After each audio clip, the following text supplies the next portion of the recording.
6 de la tarde en Ciudad de México y las 8 en Santo Domingo. Hora de una actualización de las noticias internacionales en nuestro programa Contexto Global. Hoy con ustedes estamos Elena Lozano y yo, María Clara Calle. Juntas les damos la bienvenida. Bienvenidos, buenas noches María Clara. Y son también las 7 en Quito y las 9 en Buenos Aires. Tendremos actualidad y también profundizaremos en dos temas del momento, con nuestras secciones Directo DC y el debate. Comencemos con los titulares de la hora. Tras una nueva jornada volátil en Wall Street, Donald Trump promete que su política arancelaria al final dará resultados. Esto luego de que la Casa Blanca aclarara que las tarifas contra China alcanzaron el 145% en respuesta al 84% impuesto por Beijing. Accidente aéreo en Nueva York. 6 personas perdieron la vida luego de que un helicóptero turístico cayera al río Hudson. Según las autoridades, los fallecidos son el piloto y 5 integrantes de una familia española, entre ellos 3 menores de edad. Autoridades investigan la causa del siniestro. Tenemos reporte. La huelga general en Argentina atraviesa sus últimas horas. Mientras los sindicatos aseguran que se trató de un éxito, el gobierno de Javier Milei minimizó el paro de 24 horas que fue encabezado por la CGT contra el severo plan de ajustes gubernamentales. Conectaremos con Buenos Aires. Y en Estados Unidos, Elena y audiencia, los demócratas exigen que se investigue si el presidente Donald Trump estaba manipulando los mercados con sus decisiones arancelarias. Esto después de que instara a comprar acciones en sus redes sociales justo antes de anunciar la pausa de 90 días en la aplicación de los llamados aranceles recíprocos. Los detalles en minutos en nuestra sección Directo DC.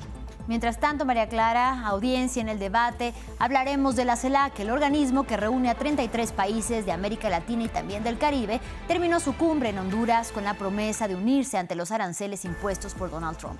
Pero realmente pueden lograrlo en medio de todas las divisiones e incluso sin que estuvieran presentes Argentina y Paraguay, pues ya lo discutirás precisamente tú con tus invitados y por ahora los dejo con ella. Nosotros nos vemos en una hora. Comenzamos con las noticias.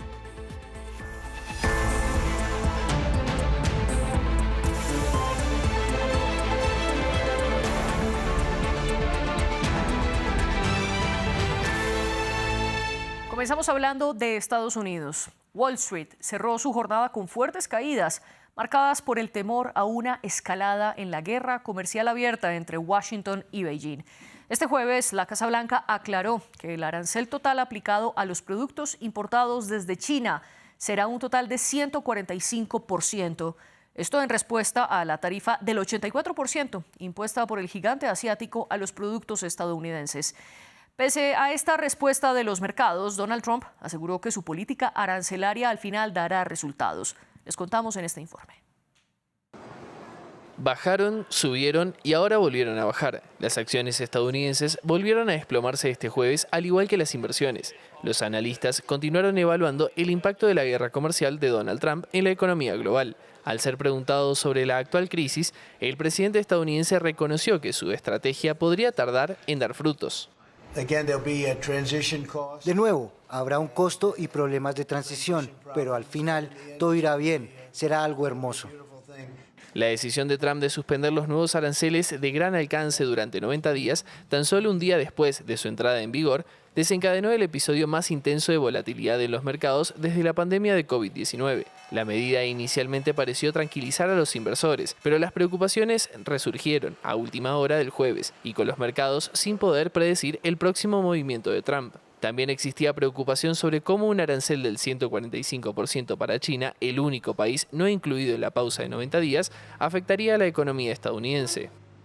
A finales del año pasado, en diciembre de 2024, teníamos un arancel de 2,4% en Estados Unidos. Ahora tenemos algo más del 20%. Incluso si redujéramos todo al 10%, nuestro comercio con China es tan importante que nuestros tipos inevitablemente serán igual de altos. Y no fue solo en inversores. Los residentes estadounidenses también se preocuparon por la volátil política económica de Trump. Creo que los aranceles son horribles. Vamos por mal camino. Estamos molestando al mundo entero y eso no es lo correcto. Muy nervioso, muy inquieto, creo que es una locura. Honestamente creo que de alguna manera nos hemos metido en un buen lío. El secretario del Tesoro de Estados Unidos intentó restar importancia a las preocupaciones de los inversores, diciendo que no veía nada inusual en la frenética actividad del mercado de este jueves. La Corte Suprema de Justicia de Estados Unidos le solicitó al gobierno que facilite el regreso del salvadoreño que fue deportado por error. La orden de la Corte Suprema no implica que Kilmar Ábrego García sea devuelto de manera inmediata. Los magistrados le pidieron a la jueza de Maryland, que en primera instancia exigió el regreso de Ábrego, que aclarara aspectos de su orden inicial y afirmaron que la administración Trump debería estar preparada para compartir lo que pueda sobre las medidas que ha tomado y las posibilidades de tomar medidas adicionales. Ábrego García, inmigrante salvadoreño casado con una ciudadana estadounidense, fue deportado el 15 de marzo, a pesar de una orden judicial que lo prohibía. Pasamos a Nueva York. Un helicóptero de un vuelo turístico cayó al río Hudson. 4 personas murieron en el lugar y otras 2 fallecieron después de que los llevaran a hospitales. La causa del accidente todavía es incierta, aunque hay varias hipótesis. ¿Cuáles son? Nos lo cuenta nuestra corresponsal Mamen Sala. Sí, las noticias van llegando con cuentagotas porque de momento hay una investigación en marcha. Una de las hipótesis que se baraja es que la densa niebla que ha habido en el día de hoy haya podido ser la causante de este accidente, pero es solo una de las hipótesis de trabajo. El helicóptero se estrelló contra el río Hudson pasadas las 3 de la tarde, así lo han grabado varias imágenes de videovigilancia que había en los edificios de alrededor de la zona del impacto. Varios testigos apuntan a haber visto a cómo el artefacto se desintegraba o explotaba, han dicho, en el aire, y a continuación pues varias partes caían al suelo y la parte principal impactaba contra el río Hudson. A bordo iban 6 personas, una familia de 5 miembros, al parecer procedentes de España. No se ha confirmado todavía de qué provincia. Eran 2 adultos y 3 niños, y también ha fallecido el piloto del artefacto. El alcalde de la ciudad de Nueva York, Eric Adams, ha dicho que se trata de un accidente trágico, y también ha habido unas palabras de duelo por parte de la gobernadora del estado de Nueva York, Kathy Hochul, que dice que ha sido pues mucho peor de lo que se esperaba. A estas horas los rescatistas, los equipos de trabajo allí continúan trabajando para recuperar también las partes de ese helicóptero y para poder más tarde investigarlo y determinar cuáles han sido realmente las causas de este accidente. Y continúan las tensiones entre Estados Unidos y Panamá. Durante una reunión con su gabinete, Donald Trump afirmó haber desplegado tropas en el país centroamericano y haber ocupado zonas en las que antes no tenían presencia. Luego, el secretario de Defensa estadounidense Pete Hegseth dijo que su país recuperó el control del Canal de Panamá. Sin embargo, el gobierno de José Raúl Mulino sostiene que la presencia militar estadounidense en Panamá es temporal y limitada a las cercanías del canal. Samuel Salgado Castro tiene los detalles. Confusión sobre el futuro de la soberanía del Canal de Panamá tras la visita del secretario de Defensa de Estados Unidos, Pete Hegseth.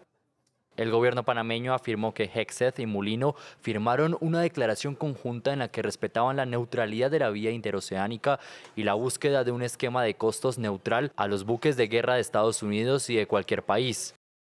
En referencia a la declaración conjunta firmada entre Panamá y Estados Unidos, no se ha cedido ni un solo centímetro de soberanía. El acuerdo busca establecer una cooperación más amplia en materia de defensa del canal en caso de amenazas tangibles. Hegseth y el presidente José Raúl Mulino habrían acordado que Estados Unidos y Panamá profundizarán la cooperación militar para combatir lo que denominan como injerencia china y amenazas de seguridad binacional.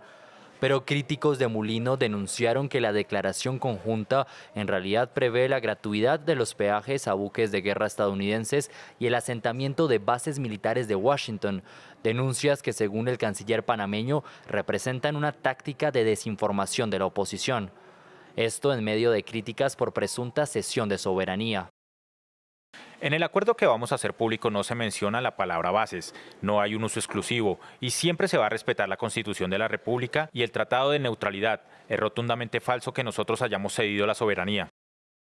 Sin embargo, este jueves, en una reunión del gabinete estadounidense, el presidente Donald Trump lanzó una declaración al aire.